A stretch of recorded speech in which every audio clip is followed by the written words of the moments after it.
Chelsea have changed.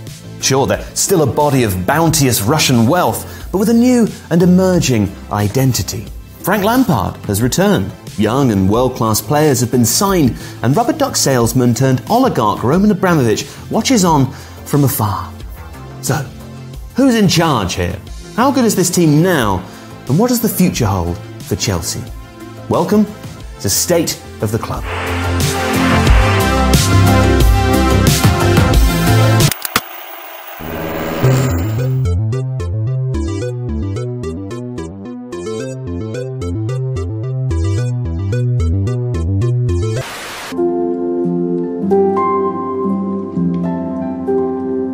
Marina Granovskaia's prominence has been the constant in a decade of evolution at Chelsea.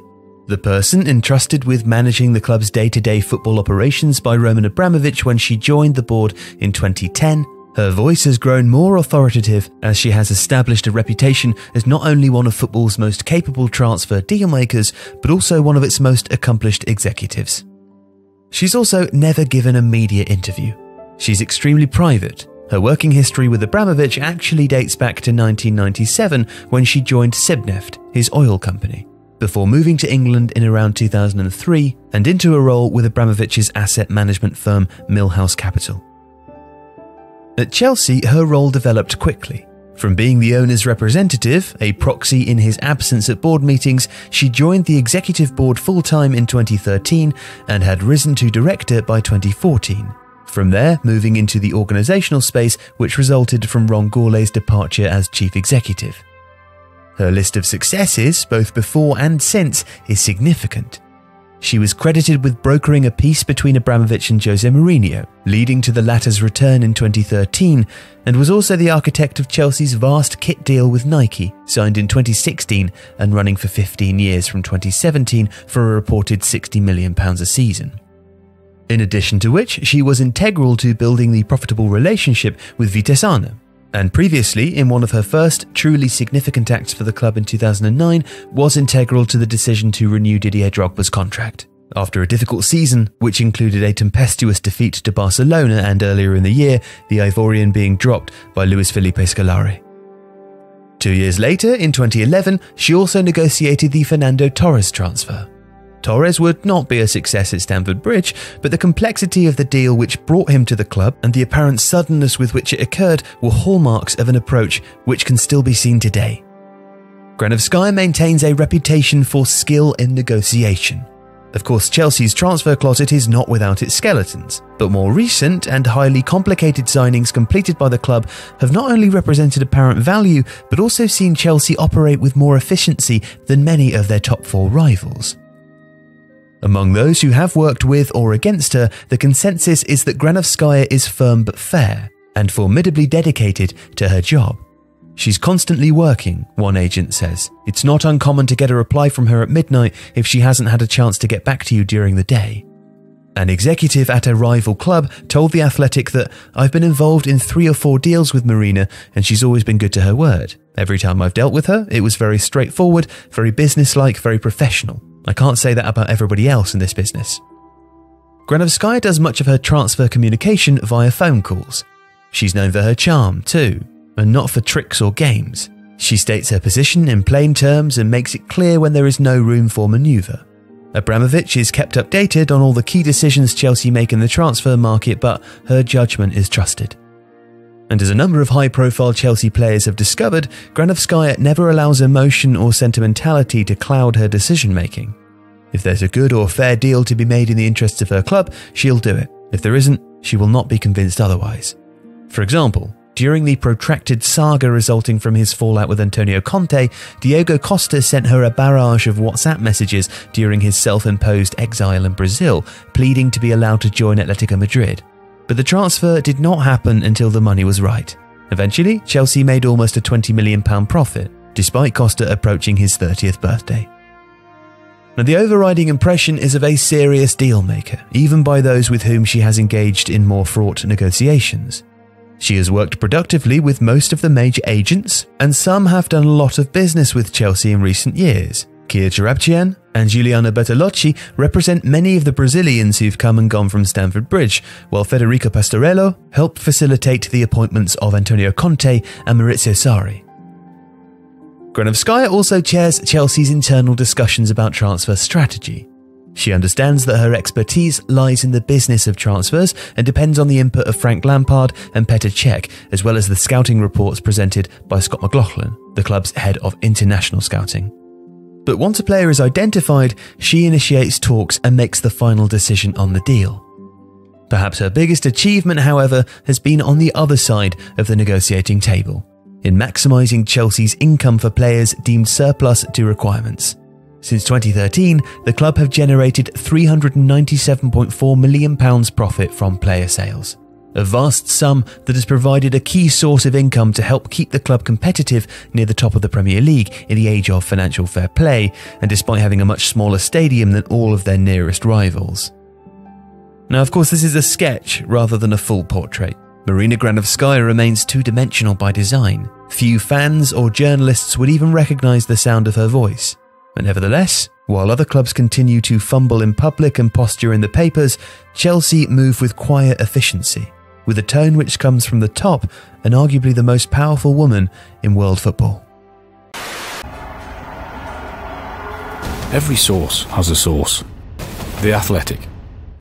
Frank Lampard's Chelsea are now surging up the table, and he and Jose Mourinho, his former manager, are probably in charge of the two teams most likely to disrupt the Liverpool-Manchester City duopoly.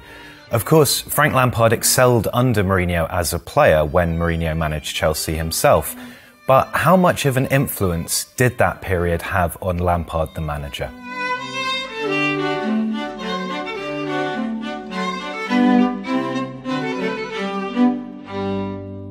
When Jose Mourinho arrived at Chelsea, he brought with him the 4-3-3 formation. He also made some really astute acquisitions, adding players like Petr Cech, Carvalho and Didier Drogba to a squad that was already quite strong, and a squad which already included Frank Lampard. Mourinho's Chelsea has been written about quite a lot, but it's worth just refreshing our memory as to what the basic fundamentals of his play were. So this is sort of the starting formation and lineup from the first season. What we can see here is the 4-3-3 with wingers who stayed very wide, but would also swap around quite a lot. So Robben would come over here onto this side, Duff would come up here. Obviously, Joe Cole was another player that was used out wide. Didier Drogba was very much the front man, a kind of multi-purpose forward who could occupy two defenders, who could drop off, win aerial balls, very much the complete forward. Lampard actually started as a 10 in a 4-2-3-1, which was the situation that Mourinho first tried to institute, but gradually became much more of a sort of box-to-box 8 player here. So getting forwards into the box, looking to score goals, but also creating opportunities for other players. A couple of key things about this system. The fullbacks would be quite aggressive. In the second season, it was Egia Del Horno here on the left and Gallas over on the right. But they would get forwards quite a lot to support the wide players, who would look to tuck inside sometimes and shoot. This was one of Robben's, obviously, key attributes. But also tucking inside slightly, so the fullbacks were an option behind the wide players. Crucially, of course, Claude Makelele operated in this role here, the Makelele role. And he had kind of two functions. Firstly, he was there to screen this area here and make sure that the defence were difficult to get at in the first instance. But he was also absolutely integral in short build-up play, so that he would be there to get the ball forwards into the midfield. The crucial point about the 4-3-3 versus the 4-4-2 was that there was always an extra man in midfield. So if we look here, we've got two strikers that can pin the two centre-backs.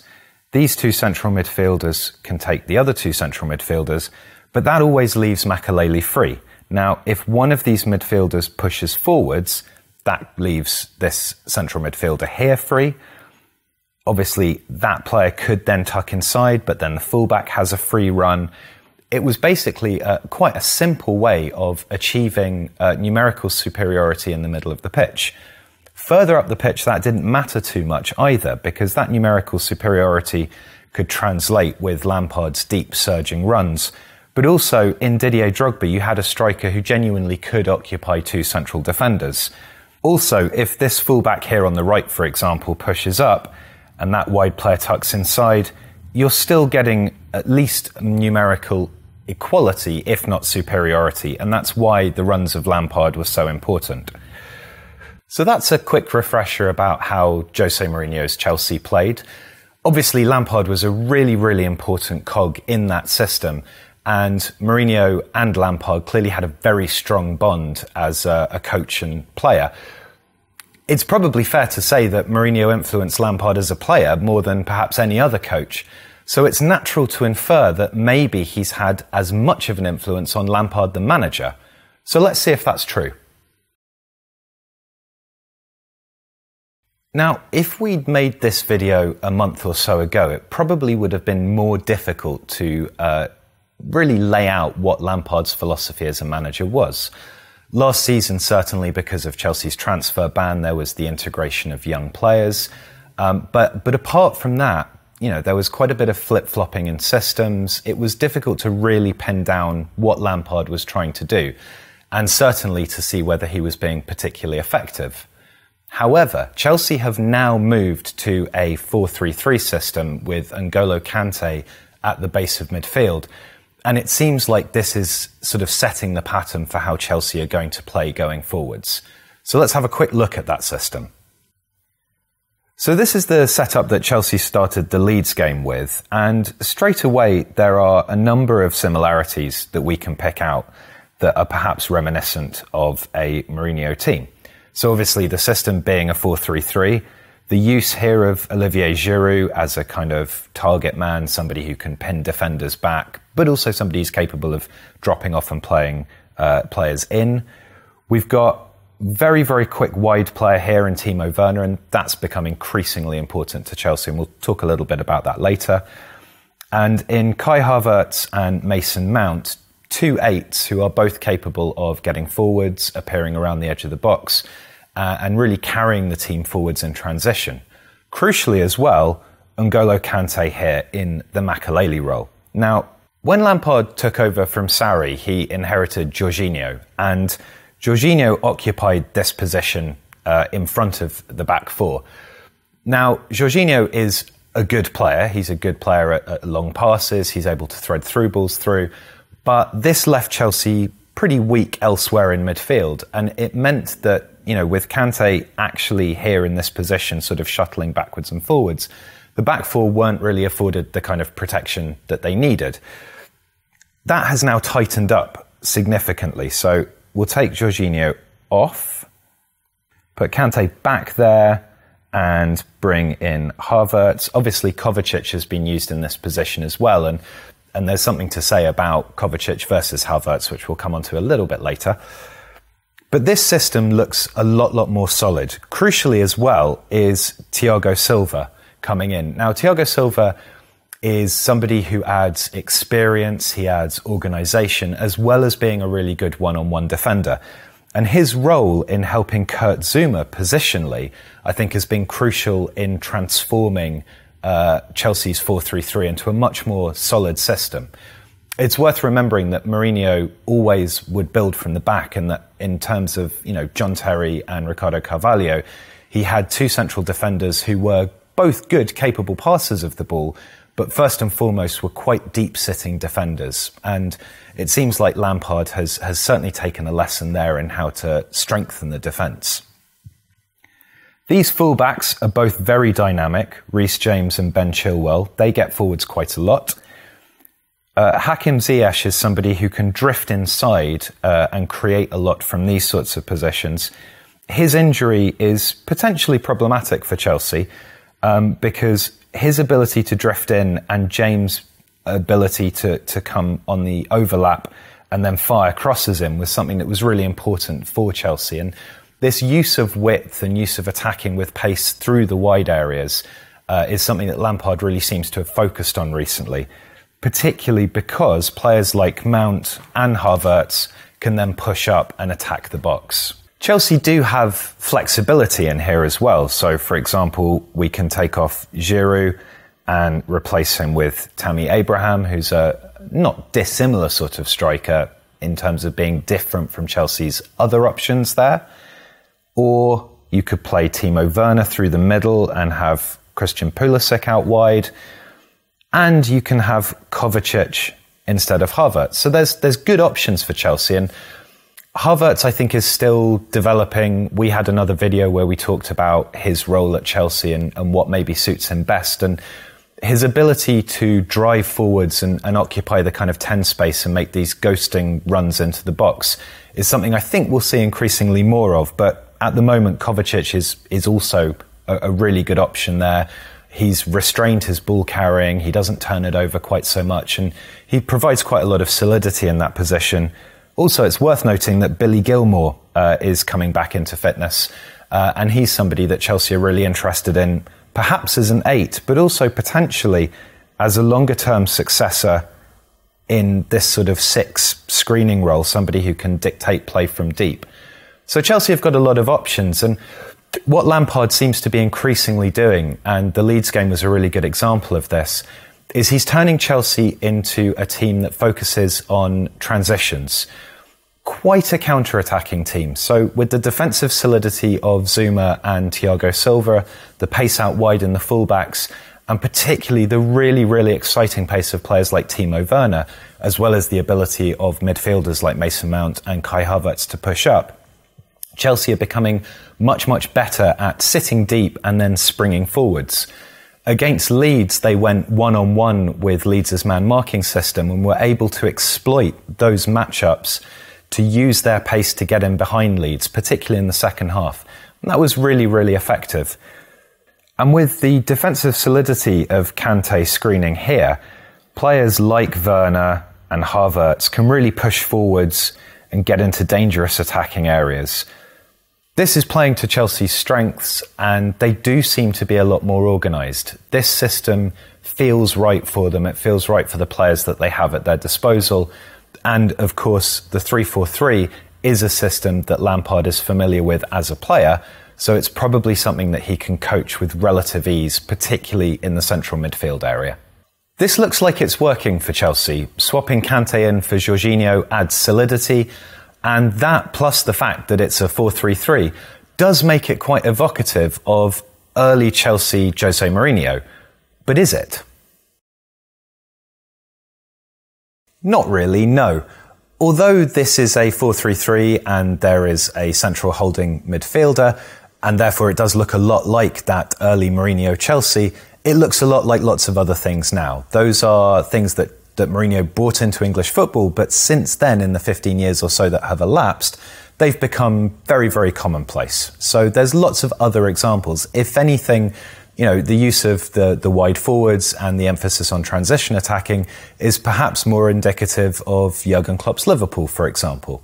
Now, there's no doubt that Lampard has been influenced by Mourinho in various ways, and there is more to being a manager than just systems. So, there's probably influences in lots of these other areas. But to say that there's a tactical influence specifically on this Chelsea team is very hard to argue.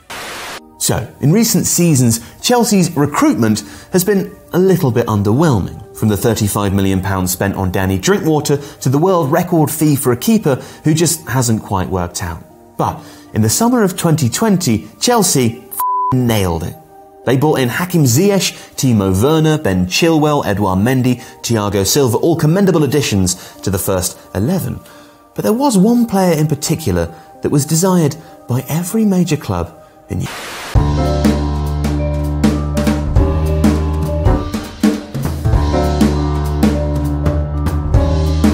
When we look at Chelsea's transfer activity in the summer of 2020, we need to consider a number of factors, and first and foremost cast our minds back to 2019, when FIFA imposed upon Chelsea a 2-window transfer ban.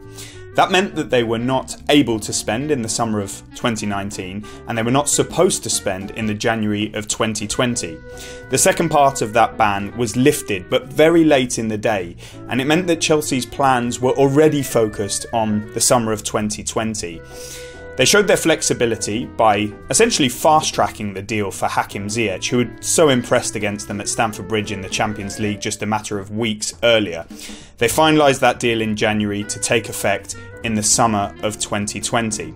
But otherwise, all focus was on the summer.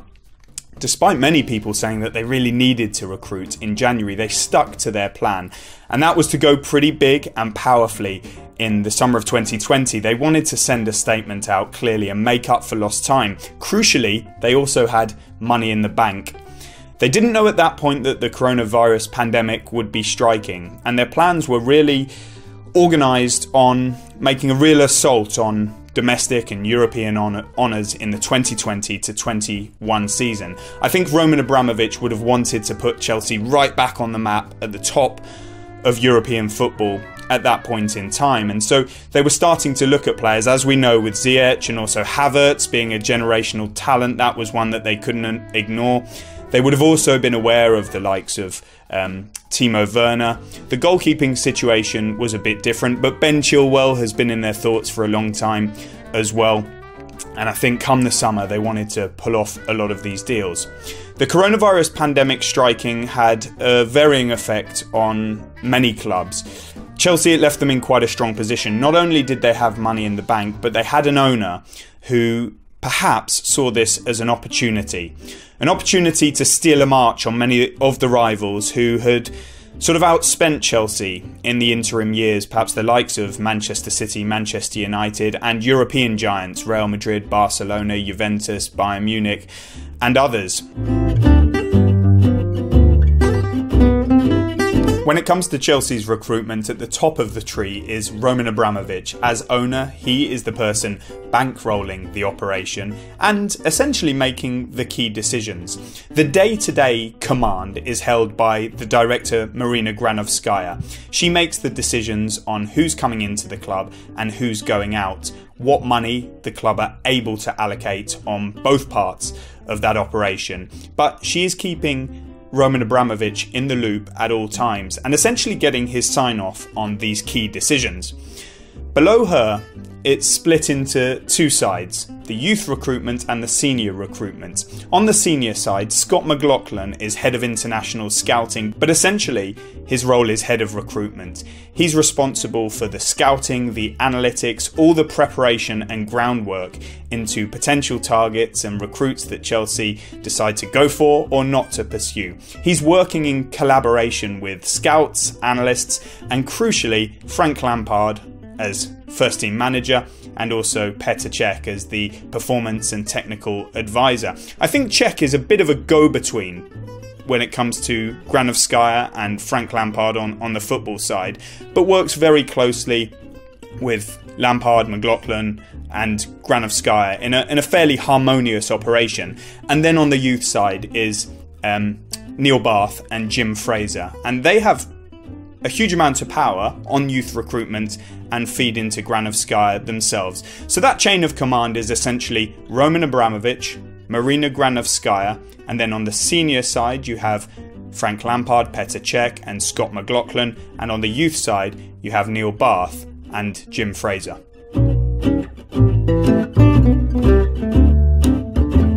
In the European, the world game, many people I speak to throughout football, Chelsea are renowned as one of the best operators within the transfer market. Inside the Premier League, Liverpool are also very highly regarded, Manchester City in a slightly different way, but few as efficient as Chelsea. There are many reasons for this.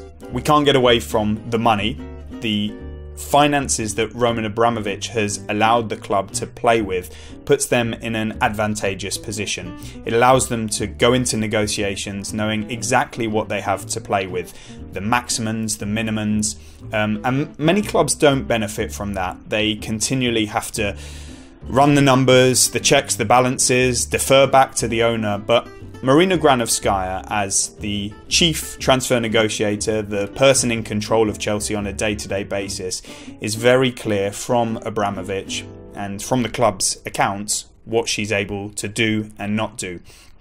Then comes their actual way of operating. They're very clear in their thought, they are ruthless in their actions, they are uncompromising in their negotiations. And we saw that this summer with pretty much all of their recruits. Chelsea know what they want to do, what they're able to do, and how they should go about it. Granovskaia has built up a vast wealth of experience in transfer negotiations and deals themselves. She is admired. People I speak to, they begrudge her at times because she's so tough in negotiations, but they laud the work that she does. She also uses the right people where necessary. So in the Timo Werner deal, for example, somebody like Dr. Michael Becker, he's the agent or former agent of the ex-Chelsea player Michael Ballack. He was in a better position geographically during the coronavirus pandemic to be able to go and talk with RB Leipzig on Chelsea's behalf about the Timo Werner deal, because Marina Granovskaia was not able to travel, and he played a key role in those negotiations. She'll also deal with whatever agents she needs to get these deals done without any kind of preference or favoritism. Then they're able to bring in the right people on the technical side at the right time too. So the conversations that Frank Lampard and Petr Cech had with the likes of Timo Werner and Kai Havertz proved absolutely crucial to those players understanding the vision, being sold the project, and ultimately signing for Chelsea. So that sets Chelsea apart. Many clubs I hear of are unclear in their chain of command, who's doing what, who deals with agents, who deals with clubs, who deals with players, what money they have to play with, who's in charge. That's a common complaint I hear from clubs all over the world when dealing with certain Premier League teams. But with Chelsea, it's very clear. You deal with Marina Granovskaia over negotiations, and you deal with the manager, whoever it is at the time, Frank Lampard, and at this moment in time, Petr Cech on the technical side, and you get the deals done. Well, that sounds like rather a lot of money. Now, here to explain how I can help. Why? Chelsea spent a lot of money over the summer. A lot of money. The bill for Kai Havertz, Timo Werner, Ben Chilwell, Hakim Ziyech, Malang Sarr, Thiago Silva, and Edouard Mendy was around £220 million. Which is a lot to pay when there's no matchday income and the game's general financial health is so precarious.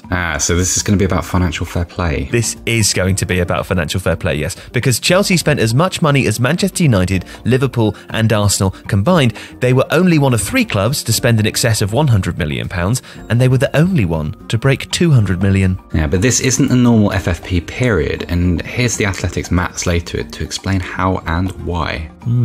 Obviously, we're going through very unusual times when clubs across Europe have been hit. No fans, broadcast rebates, in some places sponsorship rebates as well. So COVID has had a dramatic effect on club finances, and UEFA has acknowledged this and realises that the normal rules can't really apply. It wouldn't be fair. So they've effectively taken last season, 2019-20, and this season that we're in, 2020-21, and turned them into one season. Okay, so based on that, what does Chelsea's financial situation currently look like? So, the club did make a big loss, reported in December 2019, and of course, they have bought all of these new players, but they also got rid of some high earners, Hazard, Willian and Pedro, and of course, their commercial income was pretty high too, and actually rose during their last accounting period. Yes, but coronavirus, Joe. Coronavirus. Yeah. Chelsea's matchday income for their last accounting period was £65 million, and no fans in stadiums since the restart. A lot of those signings, the decisions were made when everyone was assuming that fans would be back by October, and they're not. That is true. However, here's Matt Slater again to explain why Chelsea might be a little bit better off than some other clubs. Chelsea have got a few things going for them, and one is sort of a general thing that they've been really good at over the last 5-6 years. They're great at selling players. they certainly buy a lot of players and they certainly sack a lot of managers. Those are two big costs for them. They buy as many players as Man City or Man United, but they're really good at selling. They're good at selling at the top end of the market. So really big sales like Eden Hazard, Alvaro Morata, Diego Costa, Oscar going back a few years. They bring in the big sales, but they're also quite good at selling players they don't really need anymore. They've got an amazing turnover in their sort of academy and their youth system, and of course they're quite famous for bringing in lots of players, getting them out on loan. So they're very good at player trading. But Chelsea, as I say, would probably going to be okay. I mean, they're good at this. They are quite good at FFP, and as I said, really good at player trading. They were probably budgeting to make a manageable loss that would have fallen within the break-even requirement. So how is this actually going to end? Because it sounds like Chelsea are fine in FFP land. We don't know, because we don't know what FFP land actually is anymore. Also, different supporters across Europe will be affected differently, right? I mean, unemployment benefits and welfare payments will be wildly different. So fans in some countries will have less disposable income than others. Some might even have none at all, i.e. no money to spend on football, right? And governments, broadcasters, regional sponsorship markets. If nobody can really quantify what the impact of coronavirus actually is yet, and the long-term trends may even take years to reveal themselves, Chelsea aside, how can UEFA punish clubs for any breaches? This is going to be a massive headache for UEFA. If you just think about it in terms of, we are not all coming out of COVID at the same time. The recovery from COVID is not evenly distributed, even within countries. So at the moment, for example, in Germany, where there are fans back in stadiums, but it tends to be more in northern Germany. The further south you are, the closer you are to, let's say, to Italy, the fewer fans you're allowed in. So already there is a kind of 2-speed, maybe 3-speed recovery from COVID. Well, that's going to have an impact on the bottom line at clubs. And then I think the other thing just coming out of the transfer window is, for a lot of clubs, particularly in France, Italy, Spain, to a lesser extent Germany, player trading is absolutely essential to them. They do really well out of selling players to the Premier League. The Premier League are the big shoppers that they have been for most transfer windows, and this window it was so stark, the difference. And again, that's because of the security that Premier League clubs have from their fantastic television deals. So when everyone is hurting from match day not being there, the Premier League clubs are hurting a little less, certainly in terms of relatively speaking. France did not resume. They did not finish 2019-20. So there was a big broadcast and sponsor rebate, and they are struggling with their new TV deal there. Likewise, Belgium, the Netherlands, Spain is struggling. Italy is struggling. So already, I think if you have that idea that the recovery, we have no idea when things are going to be back to normal. I think we've all taken a blow in terms of our confidence. It was looking great in the summer, and now not so good. It looks like it's going to be perhaps a second lockdown here, perhaps a second national lockdown. Other countries are debating exactly the same issues. Again, looking through very English sort of glasses, sponsorships have held up so far. Broadcast figures have held up. But, another year of this, another 18 months of this, we don't know. So, how does FFP actually recover? Basically, I think what you're saying is, how does something which already looked weak as a result of the Manchester City judgment recover its credibility after the pandemic? Well, I think this is it. This is the big question for me. So I think even if COVID hadn't happened, even if we had no idea what COVID was and coronavirus was, what's that? Something from the film. We would probably be having a similar conversation. We'd be having the conversation because of Manchester City case, because of ongoing conversations around PSG or Chelsea's big spend or whatever it might be. We would be talking again about financial fair play. What is it for? Is it working? Is it fair? Is it a restraint of trade? It is. Is it a proportionate restraint of trade? Has it achieved what it set out to achieve 10 years ago? And I think it probably has. I think most people would agree that if you were trying to take down debt levels across European football, and you were really concerned about the number of clubs that weren't paying their taxes, for example, or weren't paying each other on time, FFP has worked. Has it made football more competitive? No. it's arguably made it less competitive. It has been a drawbridge. The elite clubs have done quite well out of it. And, another thing that I think that often feeds into the conversation, we spent a lot of time talking about Newcastle as a ultimate challenger club, a Saudi-owned Newcastle. It could be anyone. It could be a Qatari-owned Leeds United. It could be, who knows, it could be a resurgent AC Milan, whatever it might be. Clubs that are on the up and aggressively want to, retain their status or get back and join the elite. FFP makes that really hard. It makes it really difficult. If you are constantly constraining clubs to break even, to only spend what they can bring in, there's always a lag. If you are restrained to only spend what you could bring in through match day, through ticketing, through your broadcast deal, which is nearly all collective bargaining, so it's shared, through your sponsorships, it's tricky. So I think financial fair play was always going to be revisited. We knew that. The elite clubs themselves have been talking about it. Has it achieved what we wanted it to achieve? Yes. Is it really working now? Doesn't appear to be, because we've just had this massive bust-up between UEFA and Manchester City. We've got ongoing issues and questions around, well, why didn't you investigate PSG? Whatever it might be, FFP has worked to a degree, but people didn't agree with all of it anyway, and that disagreement hasn't gone away. In fact, it's probably increased. And now you throw COVID in there, where, for all the reasons I was saying before, that we're going to get this patchwork, uneven recovery. It looked really difficult to police. We know how hard it is to police. We know what happens when UEFA tries to take someone on. The club will lawyer up and can often, drag it out. UEFA has only so much time and only so much resource to fight this stuff. I think they know that it needs freshening up. It needs a tweak or two. And I think what would have been a tweak or two is now going to be a tweak of 4 or 5, because we're all going to come out of this with loads of unintended consequences and things we can't even predict and imagine at the moment. And the European football is just going to look very, very different next summer. So financial fair play has to move as well. But we don't need another striker. Listen, he's going to sign. My nephew's girlfriend's brother's barber, his best friend to the Kidman assistant. Every source has a source. The Athletic. They've got these players emerging. So Loftus-Cheek, you've mentioned. Hudson-Odoi, you've mentioned. Is this part of the reason why Frank Lampard appears as a blip on their radar?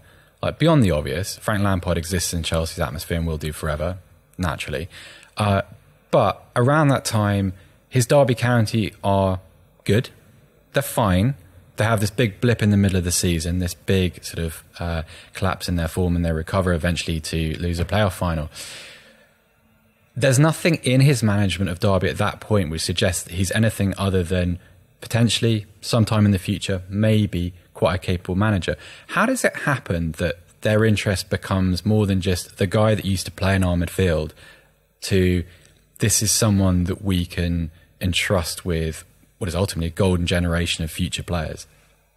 I think there are a few factors. The transfer ban is probably principal amongst them. This is a club that realises that it's not going to be able to spend any money, significant money, in the next 2 windows. Okay, Pulisic is already pre-signed. Kovacic has an agreement; they can make that deal permanent. So they're also the only club that's ever had a transfer ban and managed to spend £100 million effectively.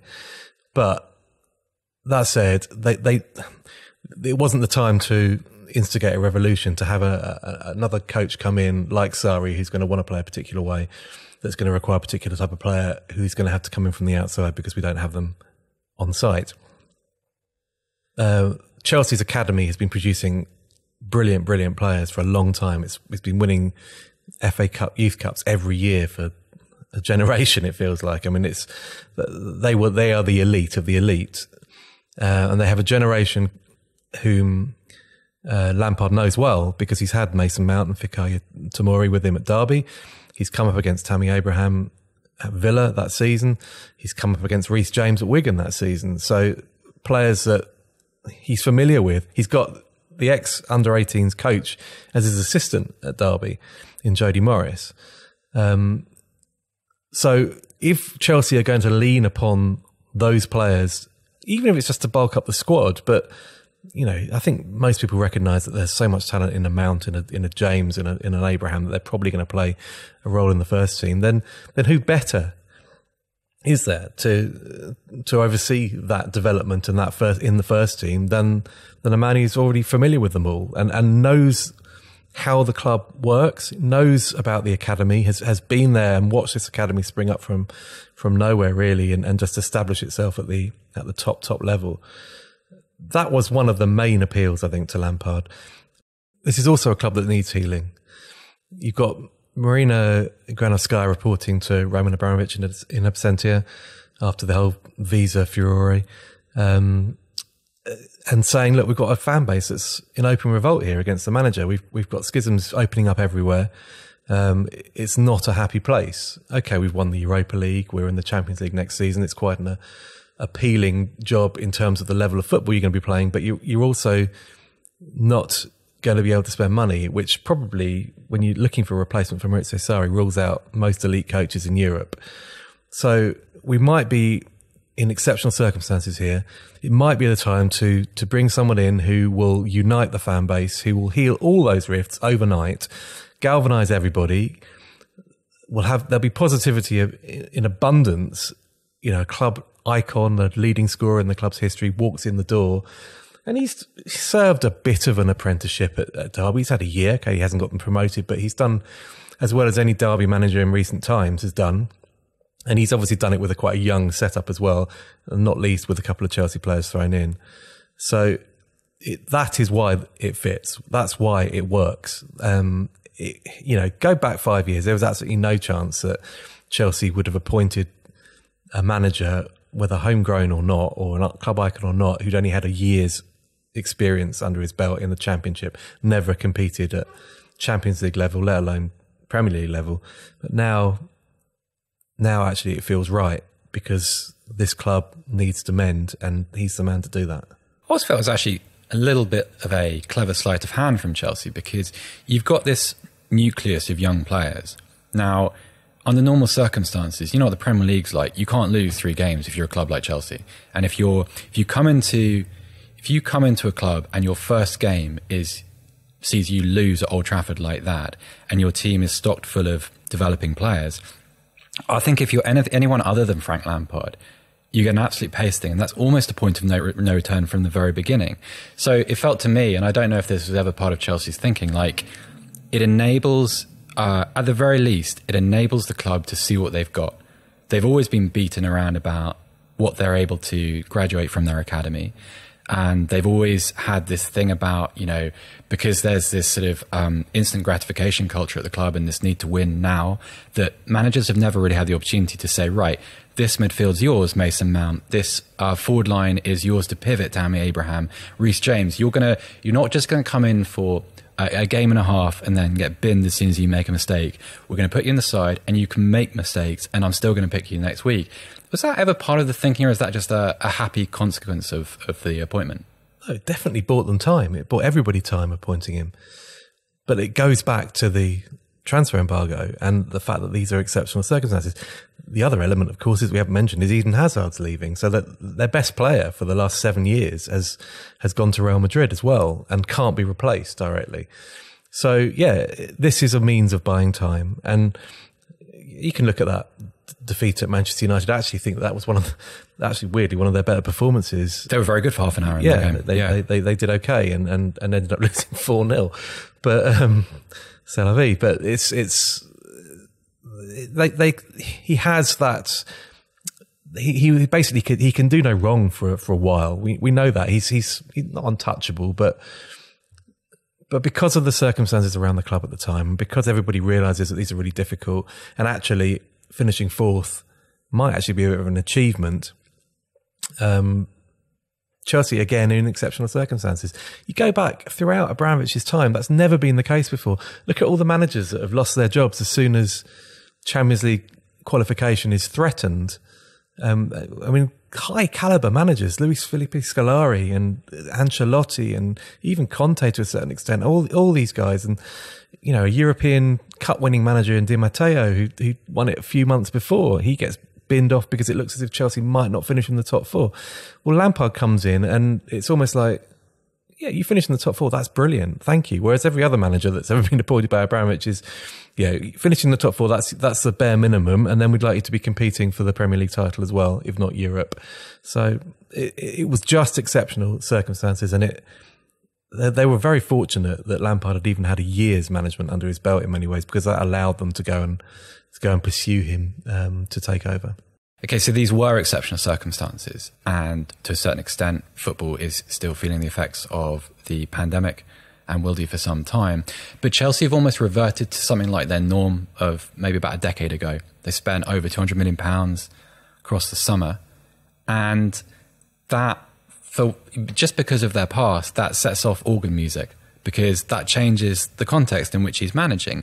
Is that true? Is it still a case of he has a protected status within the club, or is this the beginning of him becoming what we recognise as being a Chelsea manager in inverted commas? I think the latter. It's quite telling that when Lampard was sort of making those phone calls to Timo Werner, to Kai Havertz, even to Hakim Ziyech back at the beginning of the year, to persuade those guys to join Chelsea, he was talking about a 3-year plan of progression towards becoming proper contenders. Now, I think that this is year one of that 3-year plan. I don't think last year was year zero. It was get through that, and look, they did well to finish in the top four. I suppose you could argue that other teams fell away a bit, and Spurs' issues, etc. So there was an opportunity there which they took. But this is the start, as you say, of Lampard experiencing some of the pressures that his predecessors endured. He has to demonstrate progress.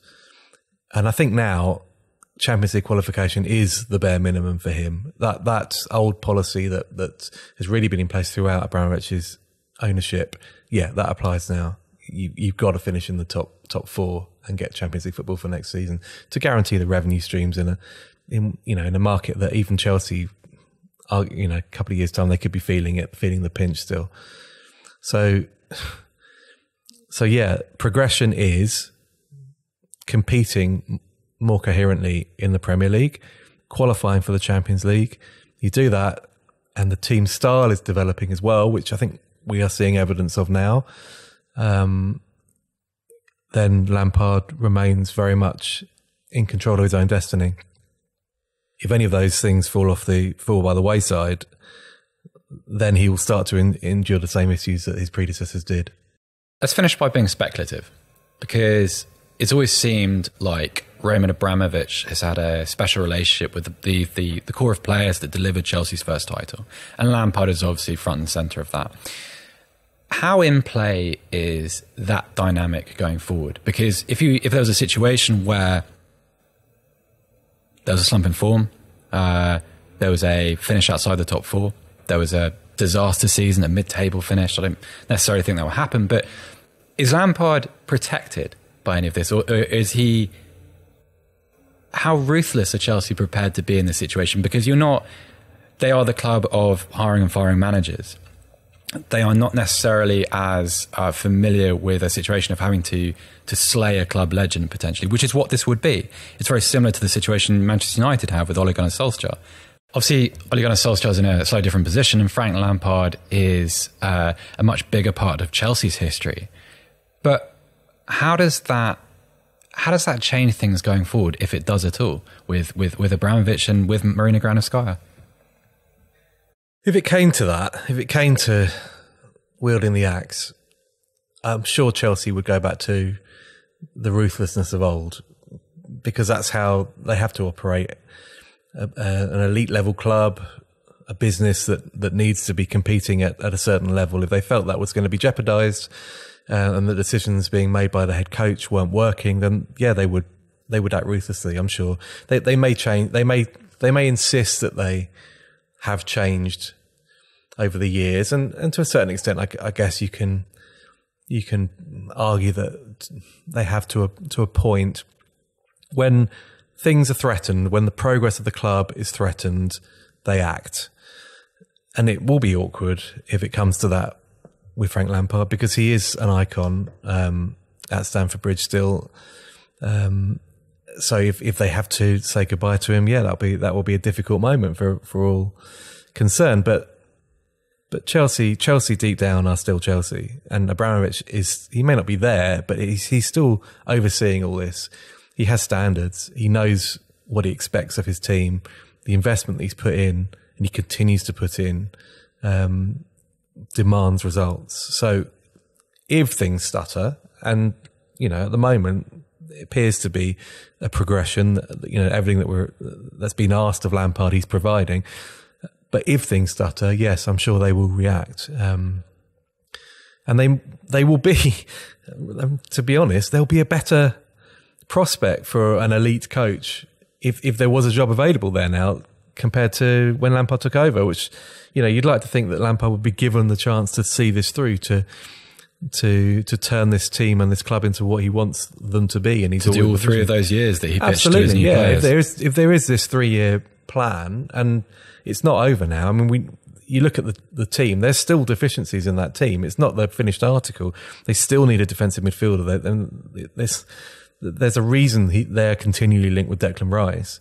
They still need a centre-half that's going to occupy the Thiago Silva role in the future. I mean, he's having a wonderful effect on those around him at the moment in Kurt Zouma, and indeed the fullbacks. I mean, the development of Reece James, who's spoken glowingly of the impact that Thiago Silva's had on his career already. But he's a short-term stopgap. He's going to get a year, possibly 2 at the most, out of him. And so they need to replenish their stock of experienced leaders at centre-half. It's by no means the end of this journey. One summer splurge is not the end. It's the beginning, as Lampard says. This is year one. Let's see where we are in year 2, in year 3, and what Chelsea look like then. And fingers crossed Lampard is given that chance to see things through. But if it's faltering, if it's stuttering, then we all know the way it goes.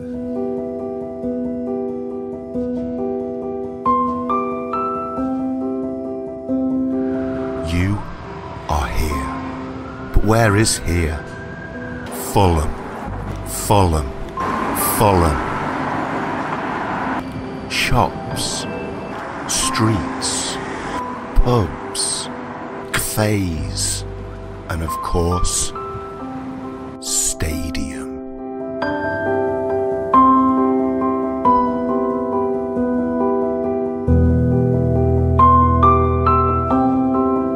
Welcome, Bivendadu. So since I've started photographing these London stadiums for Tifo, I've been impressed by the psychogeography of these areas. So you get these great sort of coliseums dominating the skyline, dominating the entire area around them. These are superstructures built for one purpose only, really, and that's to accommodate the thousands of fans week in, week out come to see their heroes play at these all right, lads. And the energy, the electricity in these places, in these spaces during these times, with thousands and thousands, crowds of people, and when they're empty, one can almost feel the ghost of this electricity in the air. There's some sort of residual energy that remains. And there's Seb. Oh, he can't hear me. He's got his mask on. So, of course, this year with all the bloody little COVIDs, the crowds have stayed away. So it's almost like this great carcass, usually buzzing with life, is now dormant, purposeless. There's that's Peter Osgood there. His ashes are buried under the penalty spot at the shed end, which offers almost more of a sort of religious experience to these spaces. There's a different angle of Peter Osgood there. This great emptiness is all the more profound this year, so it's more of a sort of memory lane, if you like, at the moment. This is the wall of memory, winners, cups, man on man action, goals, crowds, standing up, cheering. Oh, the winners, Chelsea are the winners. Shops, his and hers. Get all your kit from there. That's the goalie. Don't know. No, I don't know. I don't really know about football. Who's that? I don't know. The goalie. Come on. Edouard Mendy. Yes, nailed it.